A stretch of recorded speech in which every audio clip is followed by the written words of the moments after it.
Hello friends, আপনারা দেখছেন আপনাদের প্রিয় চ্যানেল পাবলিক সার্ভিস 0.1।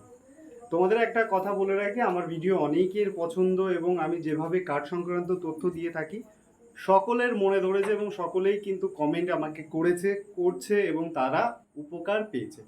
আজকের টপিকটা একটু অন্য। আজকে কোনো ছাত্রছাত্রীদের পড়ানো বা সেই বিষয় নিয়ে আলোচনা করছি না, বা কোনো কার্ড সংক্রান্ত বিষয় নিয়েও আলোচনা করছি না। আজকের টপিকটা টোটালটাই আলাদা। একটা রাজনৈতিক প্রেক্ষাপটকে আলোচনা করব আমি নিজের অভিজ্ঞতা এবং নিজের একজন রাজনৈতিকবিদ হিসাবে। আমি আজকে একটা গণনা আপনাদের সামনে তুলে ধরতে চলেছি, যে সমস্ত মানুষের মধ্যে ভ্রান্ত বা ভুল ধারণা আছে, যারা মনে করছেন যে বর্তমান যে শাসক দল সেই দল থাকবে কি থাকবে না। বর্তমানে আমাদের পশ্চিমবঙ্গে প্রায় 3 থেকে 4টি দল আছে। তার মধ্যে আমরা কিছু দলকে দেখতে পাই এবং কিছু দলকে দেখতে পাই না, কারণ তাদের সদস্য সংখ্যা আমাদের লেজিসলেটিভ যে মেম্বার তারা কিন্তু নেই। যেমন আমি বলতে পারি যে যেমন তৃণমূলের বা টিএমসি, এদের মেজরিটিটা বেশি, ফলে এরা ক্ষমতায় আছে। তারপরে আসছে বিজেপি, তারপরে কংগ্রেসের একটা ছিল, সেটাও পরিবর্তন হয়ে বা দল পরিবর্তন করে তৃণমূলে চলে এসছে। আর একটি দল আছে, তার নাম হচ্ছে আইএসএফ। তো এই 4টি দল বর্তমানে আমাদের পশ্চিমবঙ্গের পার্লামেন্টে আছে। তো যাই হোক, এখন বাকি আছে হচ্ছে সিপিএম। সিপিএম তো অলরেডি 34 বছর তারা রাজ করেছে, তারা কিন্তু চলে গেছে। বিষয়টা হচ্ছে, আমি যে বিষয়টা নিয়ে আলোচনা করছি অবশ্যই মনোযোগ সহকারে দেখবেন এবং থাম্বনেল বা আমার ভিডিও কোয়ালিটি দেখে কখনো জাজ করার চেষ্টা করবেন না। আপনাদের ভালোবাসা এবং আপনাদের যদি সাপোর্ট পাই, আগামী দিনে তোমাদের আরও ভালো করে ভিডিও বানিয়ে তোমাদের সামনে উপস্থাপন করব। তো আজকে যে বিষয়টা আমি তুলে ধরতে চলেছি সেটা হচ্ছে যে আগামী 2026 সালে মমতা বন্দ্যোপাধ্যায় নবান্নের 14 তলায় থাকবে কি থাকবে না, এই ভবিষ্যৎবাণী আমি আজকে করতে চলেছি। সেটা আজকে তোমাদের দুধ আর জল, কোনটা দুধ কোনটা জল, দুটোই বোঝাতে চলেছি। যে কোনোভাবেই আরজি কর দেখেছি, গরু চুরি, বালি চুরি ইত্যাদি ইত্যাদি কত রকম ঘটনা আমাদের কিন্তু এই পশ্চিমবঙ্গে ঘটেছে। আদৌ কি পশ্চিমবঙ্গে থেকে এই তৃণমূল সরকার এটার পরিবর্তন ঘটবে কি ঘটবে না, সেই বিষয় নিয়ে আজকে তোমাদের সামনে আলোচনা করব। জলজ্যান্ত প্রমাণ তোমাদের সামনে আজকে তুলে ধরবো, যেটা আমি বর্তমান সমস্ত জায়গা থেকে তথ্য কালেক্ট করে কিন্তু তোমাদের দেখানোর চেষ্টা করছি। চলো আজকে আমরা বুঝে নেব যে আগামী 26 সালে দিদি থাকবে কি থাকবে না। দেখো, আমি এখানে বোর্ডে কিছু লিখেছি, ভালো করে স্ক্রিপ্ট না করে তোমরা দেখার চেষ্টা করো এবং বোঝার চেষ্টা করো। দেখো, আমি স্কুল লিখেছি। স্যার, স্কুল রাজনৈতিকের সাথে কি যোগ আছে? দেখো ভাই, অবশ্যই যোগ আছে। রাজনৈতিকভাবে রাজনৈতিক পাওয়ারটা এতটাই বেশি, মানে সব থেকে বেশি পাওয়ারফুল যদি পার্সন হয় সেটা হচ্ছে রাজনৈতিক পাওয়ার।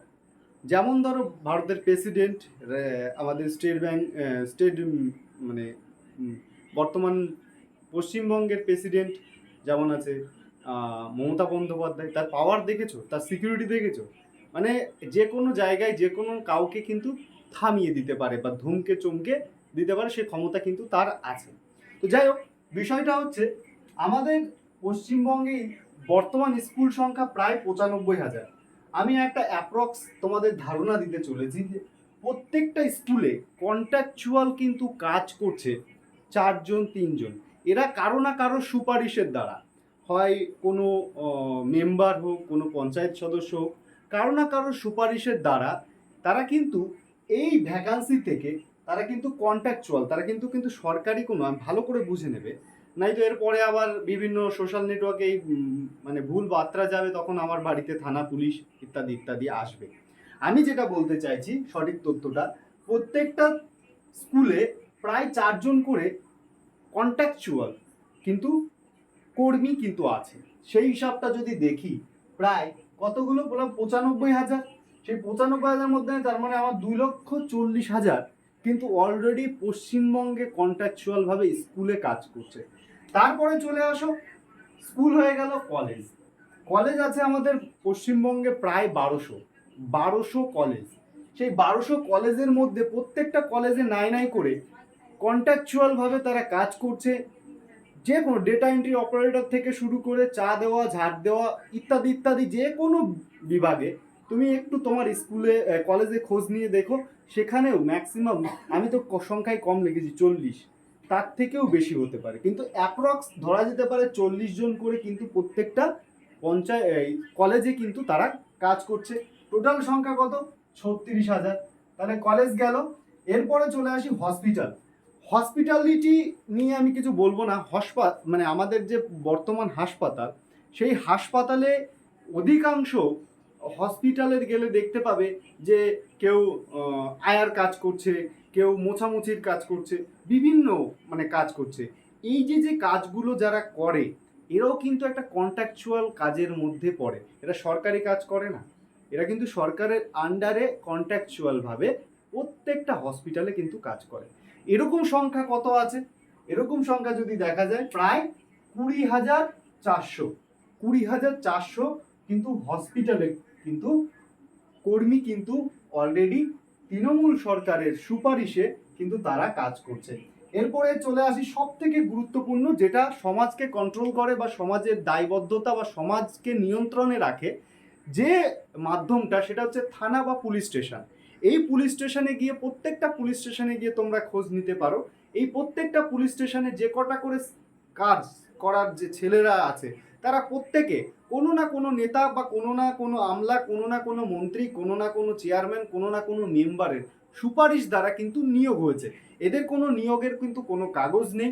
এরা সিভিক ভলেন্টিয়ার নামে কিন্তু বর্তমান পশ্চিমবঙ্গে তারা পরিচিত। এদের সংখ্যা যদি দেখা যায়, তাহলেও এদের এখানে প্রায় ধরো 40টা করে প্রত্যেকটা থানায় আছে। প্রত্যেকটা থানায়, কোনো কোনো থানায় এর থেকে বেশি আছে। তো সেই সংখ্যায় যদি দেখা যায়, তাহলে প্রায় 20,440টা কিন্তু সিভিক ভলেন্টিয়ার তারা কিন্তু কাজ করছে।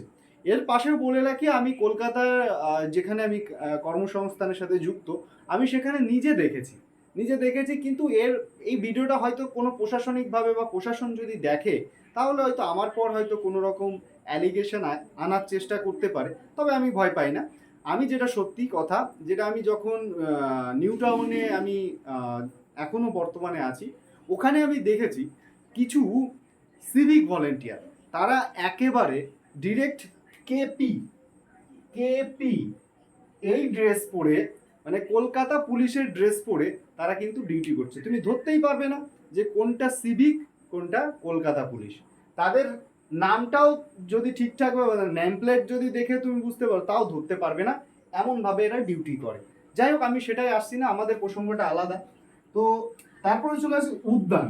উদ্যান বলতে যে কোনো আমাদের এই বর্তমানে পশ্চিমবঙ্গে বিভিন্ন উদ্যান বলতে যেখানে আমরা ট্যুরিস্ট প্লেস বা আমরা এই পার্ক বলতে পারি, তো সেই সমস্ত জায়গা প্রায় ধরো আছে 13,700। ওখানে প্রায় 2জন টিকিট কালেক্টর হতে পারে, ঝাড় দেওয়া, কেরানি ইত্যাদি ইত্যাদি এরকম কাজে প্রায় ধরো 2,740 জন সেখানে আছে। তারপরে চলে আসি প্রকল্প আমি এখানে 50 লিখেছি, 50 না, 100-র উপরে প্রকল্প আছে পশ্চিমবঙ্গে। 100-র উপর প্রকল্প আছে। কোনটা গ্রহণযোগ্য বা কোনটা খুব ভালো আমি জানি না, তবে বলতে পারি 100-র উপরে প্রকল্প আছে, কেন্দ্র এবং রাজ্য দুটোই উভয় মিলিয়ে। ওটা পরে আসি। চলে আসি মেন টপিক, যেটা হচ্ছে আমাদের গ্রাম বাংলায় যারা থাকে তাদের উদ্দেশ্যে বলছি। যে গ্রাম বাংলায় যারা আছে সেই সমস্ত মানুষ যারা সহায়তা পায় বা সাহায্য পেয়ে থাকে, সেটা হচ্ছে পঞ্চায়েত। এই পঞ্চায়েতের সংখ্যা কত? পঞ্চায়েতের সংখ্যা যদি দেখা যায় প্রায় 35,000। প্রায় 35,000। 35,000 যদি পঞ্চায়েত থাকে, এই 35,000 পঞ্চায়েত, আমি ভুল বলছি, 35,000 পঞ্চায়েত হবে না, 35,000 পঞ্চায়েত ভুল হচ্ছে আমার, 35,000 না, 3500 পঞ্চায়েত হবে। 3500 পঞ্চায়েত, 3500 পঞ্চায়েত। তাহলে 3500 পঞ্চায়েত যদি হয়, তোমার ধরো 3500 যদি আমাদের পশ্চিমবঙ্গে পঞ্চায়েত থাকে, সেখানে প্রায় প্রত্যেকটা পঞ্চায়েতে বিভিন্ন প্রকল্পের অধীনে স্বচ্ছ ভারত মিশন হোক, জল জীবন মিশন হোক, এইভাবে সেখানেও আছে কিন্তু প্রায় কত 14,000 লোক কিন্তু সেখানে আছে। 14,000। সেখানে 14,000 লোক কিন্তু অলরেডি কাজ করছে। আচ্ছা, আমি কেন এটা দেখালাম, এছাড়াও রয়েছে পৌরসভা, মিউনিসিপালিটিতে যেটা দেখতে পাচ্ছি, মিউনিসিপালিটিতেও যদি দেখো ওখানেও প্রায় ধরো প্রায় 10,000 লোক কিন্তু ওখানে কাজ করে। আমি বলতে চাইছি বিষয়টা যে আগামী দিনে মমতা বন্দ্যোপাধ্যায় থাকবে কি থাকবে না, তাহলে এই অঙ্কটা আমার কষার কারণটা কি? আমি তোমাদের এটাই বোঝাতে চলেছি, এটা এক একটা ব্যক্তির কথা আমি বলেছি। এরা যে ব্যক্তিগুলো আছে তারা এই তৃণমূল সরকারের আন্ডারে কাজ করছে, তাদের দ্বারাই অনুপ্রাণিত হয়ে বা যে কোনো থ্রুতে হোক বা কারোর হাত ধরে হোক তারা এই কাজটা করছে। তারা কিন্তু কখনোই চাইবে না যে এই সরকারটা পড়ে যাক। কেন? কারণ এই সরকার পড়ে গেলে তাদের চাকরিটা থাকবে কি থাকবে না এটা নিয়ে তাদের মধ্যে একটা দুশ্চিন্তা কাজ করবে। ফলে এরা কিন্তু চাইবে সবসময় যে আমরা এই সরকারকে যেভাবেই হোক জেতাবো, এটা হচ্ছে মেন টার্গেট। তো আমাদের জনসংখ্যা যদি দেখা যায় পশ্চিমবঙ্গে 10,42,00,000। এই 10,42,00,000 লোকের মধ্যে যদি আমি হিসাব করে দেখি, এখান থেকে 1 লক্ষ বাদ যাবে, অ্যাপ্রক্সি 3,59,780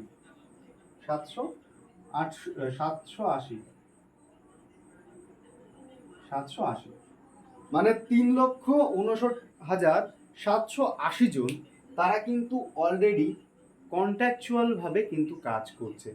এছাড়া যারা ব্লক, স্কুল, বিভিন্ন জায়গায় হসপিটাল যারা চাকরি করছে তাদের পরিষেবা এবং তাদের কিন্তু খুব সুন্দরভাবে, শুধুমাত্র স্কুলের ডিএটা বাদ দিয়ে হসপিটালের দিকে যাও, হসপিটালে এবং ব্লকের স্তরে চলে যাও, তাদের তোমরা জানো না, মানে আমি ধারণা করতে পারবে না। আমি আমার যে শিক্ষক তিনি বর্তমান আছে একটি জেলার ডিজাস্টার অফিসার, মানে ডিআরএম এর নিচে যে পোস্টটা হয় সেই অফিসার লেভেলে তিনি কাজ করেন। তার খাওয়া দাওয়া থাকা লাক্সারি তুমি ভাবতে পারবে না। তাদেরকে এমন ভাবে রাখা হয়েছে, তারা চাইবে যে এই সরকার যাতে না পড়ুক। একসময় সেই দাদা আমাদের সাথে পড়তো, আমরা একসাথে কম্বাইন করতাম। সেই দাদা একসময় কি করতো, যে এই সরকারকে বিভিন্ন লাঞ্ছনা বঞ্চনা ইত্যাদি ইত্যাদি কথা বলতো। যখন কেন্দ্র সরকারের চাকরি হলো না, রাজ্য সরকারের চাকরিটি হয়ে গেল, এখন সেই দাদা কিন্তু এখন সেই দলের প্রতি এবং সেই কাজের প্রতি এতটাই গুরুত্ব এবং দিয়েছে এবং এই বর্তমান সরকারকে সাথে সবসময় অদপ্রতভাবে যুক্ত আছে। ফলে তিনিও এই সরকারের প্রতি একটা অনুগত্য এবং বিশ্বস্ততা এবং ভালোবাসা কিন্তু সেখানে দেখতে পাচ্ছি। তো যাই হোক, আমার যে টপিকটা, এই যে যে জনগণনা আমি তোমাদের দেখালাম, এখানে 3 লক্ষ, এবার 3 লক্ষ এখানে এক একটা ব্যক্তির কথা বললাম। এবার প্রত্যেকের কিন্তু পরিবার আছে, সেখানেও যদি দেখা যায় এই 3 লক্ষকে আমি যদি 3 লক্ষ পরিবার, এই 3 লক্ষ কর্মী, তারা কিন্তু কখনো চাইবে না যে এই সরকারটা পড়ে যায়, মূল কথা। এরপরে আসছি, আমাদের সারা পশ্চিমবঙ্গে কতজন লক্ষ্মীর ভাণ্ডার পায়? 1,30,00,000 মানুষ প্রতি মাসে কিন্তু লক্ষ্মীর ভাণ্ডার পায়। এবার এই যে যে মা বোনরা, এরা কিন্তু কিছু পার্সেন্ট 70% সমর্থন করবে কাকে? টিএমসিপিকে। 70% সমর্থন করবে। কেন? কারণ এই দলটি একমাত্র দল যা হচ্ছে, যদি সমর্থন না করে তারা ভয় পাচ্ছে যে এই যদি লক্ষ্মীর ভাণ্ডার বন্ধ হয়ে যায়, ফলে তারা চাইবে এই দলটাকে আরো টিকে যায়। কোথায় আরজিকর, কোথায় কি হয়েছে না হয়েছে, কোথায় গোসাবা, কোথায় পাক সার্কেস, কোথায় গরু চুরি, কোথায় বালি চুরি, মানুষ কিন্তু মনে রাখবে না। আমার বাণী, আমার রাজনৈতিক অভিজ্ঞতা থেকে আমি যে অঙ্ক কষেছি, এই অঙ্কের মধ্যে থেকে আমি তোমাদের মিলিয়ে দিলাম 2026 সালে যদি 14 তলা থেকে নবান্নের 14 তলা থেকে মমতা বন্দ্যোপাধ্যায়কে হাঁটাতে পারে, আমি কান কেটে ফেলবো, কান কেটে ফেলবো, অন ক্যামেরার রেকর্ড বলে দিচ্ছি, আমি কান কেটে ফেলবো। এমনভাবে বলছি কারণ ওনাকে হারানোর মতন ক্যাপাসিটি এখনো তৈরি হয়নি। উনি যে সাম্রাজ্যটা তৈরি করেছে সেই সাম্রাজ্যকে অত সহজে নষ্ট করা যাবে না। আর বাংলার মানুষ তারা কিন্তু শুধুমাত্র সুবিধাবাদী এবং তারা সুবিধা ছাড়া কিচ্ছু বোঝে না। তারা বোঝে না আরজি কর, গরু চুরি, বালি চুরি, শিক্ষা চুরি কিচ্ছু বুঝবে না। কিন্তু তারা অবশ্যই পুনরায় আবার সমর্থন করবে এই টিএমসি সরকারকে। তো আমি যেটা বলতে চাইছি যে আপনারা যে দলই করুন না কেন, যে দলকেই ভালোবাসুন না কেন, আমিও কিন্তু একটা বিরোধী দল করি, আমি কিন্তু টিএমসি দলটা করি না। কিন্তু তবুও আমি বলতে চাই বা বলছি যে আগামী দিনে কিন্তু এই তৃণমূল সরকারই থাকবে থাকবে থাকবে। দেখা হবে পরবর্তী ভিডিওতে।